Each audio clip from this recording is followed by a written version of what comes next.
ప్రభులెమ్మో నీ బల సూచకమైన మందసముతో నీ విశ్రాంతి స్థలమునకు కదలిరమ్ము. ప్రభులెమ్మో నీ బల సూచకమైన మందసముతో నీ విశ్రాంతి స్థలమునకు కదలిరమ్ము.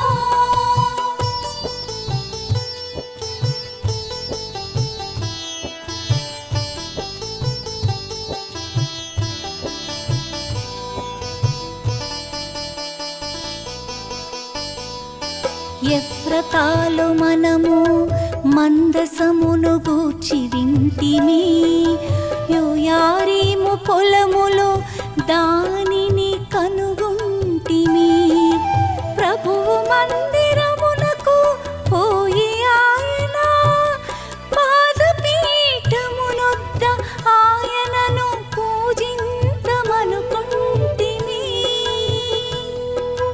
ప్రభులెమ్మో నీ బల సూచకమైన మందసముతో నీ విశ్రాంతి స్థలమునకు కదలిరమ్ము.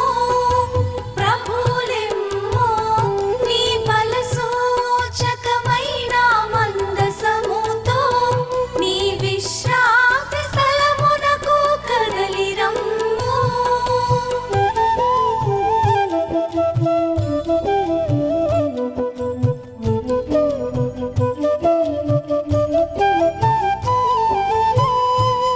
నీ యాజకులు సదా నీతిని పాటింతురుగాక, నీ భక్తులు సంతసముతో పాడుదురుగాక. నీ దాసుడైన దావీదును చూచి నీవు ఎన్నుకొనిన రాజును చేయి విడువకుము. ప్రభులెమ్మో నీ బల సూచకమైన మందసముతో నీ విశ్రాంతి స్థలమునకు కదలిరమ్ము. ప్రభులెమ్మో నీ బల సూచకమైన మందసముతో నీ విశ్రాంతి స్థలమునకు కదలిరమ్ము.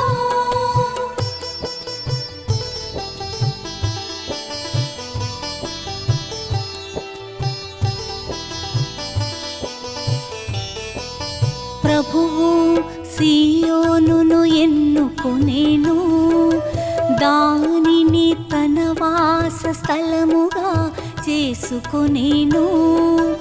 అతడిట్లు పల్కెను, ఇది నాకు సదా విశ్రాంతి స్థలమగును.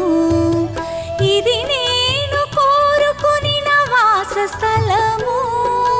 ప్రభులెమ్మో నీ బల సూచకమైన మందసముతో నీ విశ్రాంతి స్థలమునకు కదలిరమ్ము.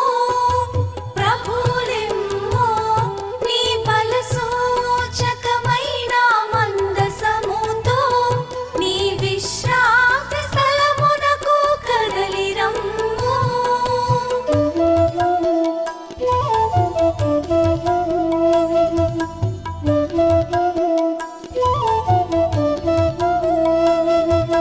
హల్లెలూయా హల్లెలూయా హల్లెలూయా హల్లెలూయా హల్లెలూయా హల్లెలూయా. దేవుని వాక్కును ఆలకించి దానిని పాటించువారు మరింత ధన్యులు అనెను.